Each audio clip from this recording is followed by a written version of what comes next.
kilos de patates, un sac de sur de bois, il te sortait 25 litres de 3 étoiles à l'alambic. Un vrai magicien. Salut tout le monde et bienvenue sur l'écran fou. Et ça y est, on peut enfin parler du film de l'année de 2023.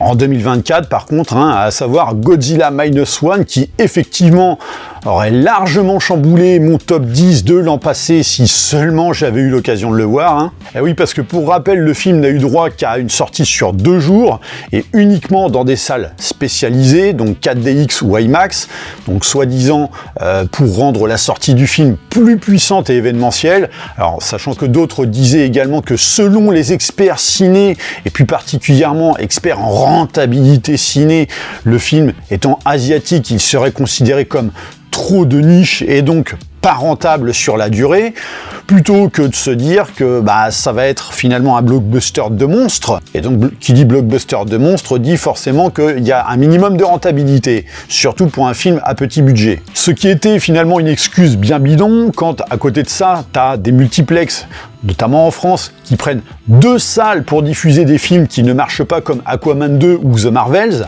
Et la plus grosse connerie derrière tout ça, c'est surtout quand on sait que, en vérité, la diffusion sur 2 jours n'est que le fruit d'un contrat d'exclusivité, et notamment avec Pathé Gaumont, donc l'empire industriel du cinéma bleu-blanc-rouge par excellence, ce qui est pour moi anti-cinématographique au possible quand tu prives les autres exploitants d'un film, mais aussi les spectateurs eux-mêmes. C'était purement et simplement une manœuvre commerciale. Donc il n'y a rien qui justifie l'amour du 7e art là-dedans. Donc voilà, coup de gueule terminé autour de ça. Parlons enfin de ce film, donc réalisé par Takashi Yamazaki, que moi j'avais connu à la réalisation à l'époque via Kamikaze, le dernier assaut, mais aussi Returner, qui était un sacré bordel, qui te mettait absolument tout ce que ça pouvait dans un seul film, mais que tu sentais que il y en avait quand même des idées dans la caboche du bonhomme, notamment autour d'un avion de ligne qui se transformait et qui a fortement inspiré Michael Bay pour une certaine franchise. Oui, parce que Takashi Yamazaki supervise lui-même les effets spéciaux de ses films, et autant le dire, c'est pas un manche. Parce que pour 15 millions de dollars, ce Godzilla Minus One, mais ça te met à l'amende tout Hollywood, quoi. Vous savez, ce fameux Hollywood que je pointais du doigt à travers mon flop film de 2023 qui, alors, outre Barbie, se flanque de budget astronomique de plus de 200 millions de dollars pour un résultat déplorable et impossible à rentabiliser. Et d'ailleurs, rien d'étonnant à ce que, justement, Takashi Yamazaki ait été invité, donc je crois, la semaine dernière, dans les bureaux de Lucasfilm pour pouvoir, justement, faire le visionnage de son film. Mais je pense qu'il n'y a pas que ça. Vu comme ils doivent drastiquement réduire les budgets chez Disney, je pense qu'ils aimeraient sûrement connaître la recette miracle du monsieur. Et c'est clair que là, quand on voit Godzilla Minus One, t'en es obligé de t'interroger vis-à-vis des studios hollywoodiens, donc qui sont responsables de tous ces films. Et mais arrêtez de vous torcher le cul avec des billets verts, quoi. Alors oui, certains pourront venir dire que dans Godzilla Minus One, il y a quand même des CGI franchement pas beaux, quoi. Mais c'est chipoté pour le budget du film quand tu vois qu'à côté de ça, avec des Aquaman 2 ou The Flash à 300 millions de dollars, on se retrouvait avec des cinématiques de PlayStation 2, quoi. Non, franchement, ce film est une bombe atomique, mais dans tous les sens du terme. C'est-à-dire que déjà, sur le plan visuel, c'est une claque monstrueuse, et franchement le terme est hyper approprié, avec notamment des séquences d'action et de spectacle dantesques, mais qui savent aller à l'essentiel plutôt que d'aller dans la surenchère, comme l'ont fait notamment les derniers films Kong et Godzilla de la Warner.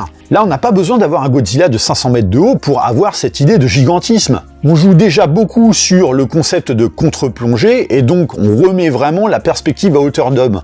Donc il y a un vrai rapport d'échelle que seul le premier Godzilla de Gareth Edwards avait vraiment su exploiter, à mon sens. Les autres itérations n'en étaient absolument pas capables, puisqu'on n'était pas en mesure de pouvoir confronter le dimensionnement de l'être humain par rapport à ces monstres. Les monstres finalement prenaient tellement la place au milieu des buildings à se foutre sur la gueule qu'on n'avait aucun rapport d'échelle.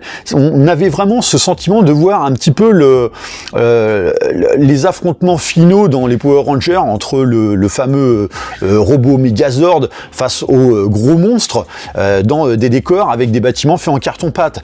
Avec ceci étant, par contre, beaucoup plus de moyens, mais c'était exactement ça. Là, avec Godzilla Minus One, c'est absolument pas le cas. Parce que Takashi Yamazaki comprend qu'il n'y a pas besoin de placer ta créature au milieu de buildings immenses pour faire illusion. Ce film, c'est la preuve que des millions de dollars dans des FX, ça n'a aucune véritable puissance comparé à la mise en scène qui peut les sublimer. Donc bah oui, en termes de spectacle, ça avoine sévère quand le lézard géant fait son entrée pour faire des siennes, avec un son mais qui t'explose les oreilles, mais dans le bon sens du terme.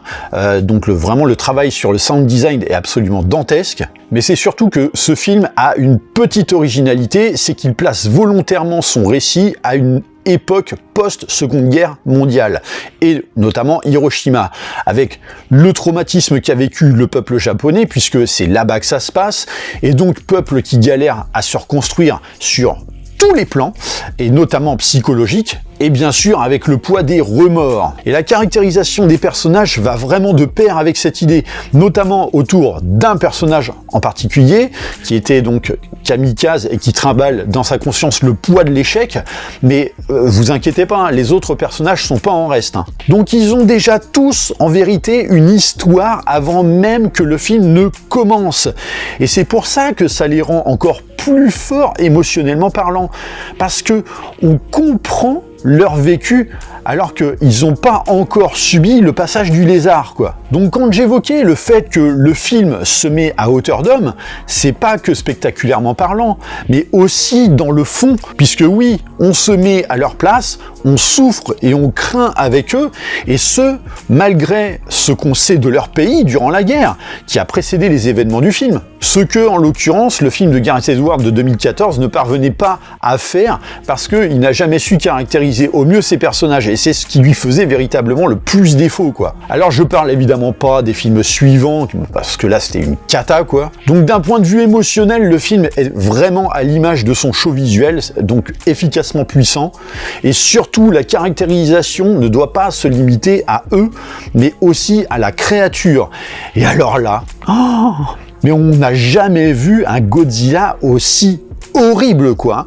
C'est un putain de monstre, mais tellement sans pitié que tu ne rêves que d'une chose, mais qu'il crève au plus vite, quoi. Mais bien plus que les précédentes itérations qui le caractérisaient peut-être comme méchant, comme par exemple Shin Godzilla, alors en anglais c'était Godzilla Resurgence, que moi j'avais beaucoup aimé pourtant, surtout pour son côté très practical, mais aussi pour la thématique d'utilisation de l'arme nucléaire, si je me rappelle bien, pour venir à bout du monstre alors que le nucléaire avait déjà fait des ravages sur le pays autrefois. Mais là tu sens qu'on a passé un step, voire 2 ou 3 quoi, en la matière, d'autant plus qu'on sait que là, le peuple en sort à peine, qu'il se retrouve déjà avec une double punition via le passage de Godzilla. Ce côté sans scrupule allié à sa puissance et son potentiel de destruction, mais ça te constitue un combo absolument dantesque, quoi, en termes de blockbuster. Donc une vraie leçon de cinéma faite à un Hollywood, mais gangréné par tous les pores, quoi.